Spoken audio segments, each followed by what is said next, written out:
तो जय जगन्नाथ आध्यात्मिक जिज्ञासा ग्रुप को प्रश्न थिला केवल काहाकू पाइबार उद्देश्य दृढ़ हो गले अंतःकरण जेते शुद्ध हुए अन्य कौनसी कर्मानुष्ठान द्वारा सेते शीघ्र शुद्ध हुए नहीं। उत्तर हेउछि केवल परमात्मा को पाइबार उद्देश्य दृढ़ हो गले अंतःकरण जेते शीघ्र व जेभली शुद्ध होइथाय अन्य कौनसी धर्म कर्मादि अनुष्ठान द्वारा सेते शीघ्र व सेभली शुद्ध होई न थाय ना काहेकि ना आमे जे संसार को आसीते हमर एकमात्र लाभ मनुष्य जन्म एही लाभ जेबे गोविंदे करे भाव गोविंदे भाव जार नाही मनुष्य जन्म काहे पाई तेणु हमर एकमात्र उद्देश्य थिला परमात्मा को प्राप्त करिबा किंतु आम भितरे भगवान कोने करिसेंती ना जन्म देई दैचंती हमकु आम भितरे जन्म देई दे काम क्रोध लोभ मोह मद माश्चर्य रूपी शत्रु देई दैचंती शब्द स्पर्श रूपरस गंध रूपी शत्रु दे तेणु आमको भरिकी खराब करी छाड़ देती मनीष जन्म देती कृपा करी किंतु आमको भरिकी एगुड़िक छाड़ देती जेते बेले आमे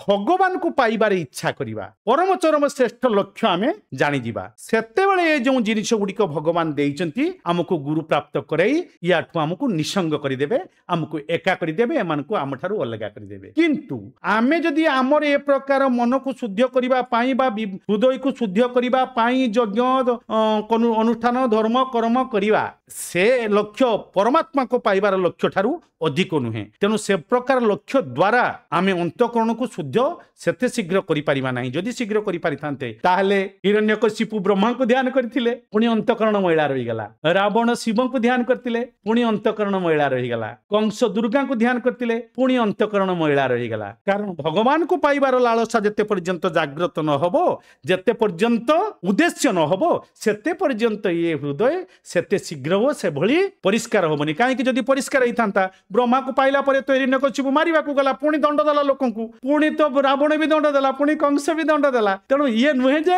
एमान को डाकिले अंतःकरण शुद्ध होबनी किंतु ए गुरु ब्रह्मा गुरु विष्णु गुरु देव महेश्वर गुरु साक्षात परम ब्रह्म तस्मै श्री गुरुवे नमः शिव ओ भगवान एक किंतु ताको भगवान का रूप रे भजन कर दुई को नाही काहे कि शिव को रूप रे ब्रह्मा को रूप रे जदि भजन करिबा आम अंतःकरण से भली सेते शीघ्र शुद्ध होई परिबनी काहे कि ना प्रमाण तो अछि ना एमानकर काहे सेते शीघ्र शुद्ध हेइनी एमाने पुणे खराब कार्य करी बसिचंती किंतु भगवान का भजन परे आ प्रहलाद खराब करिछि ना ध्रुव खराब करिछि ना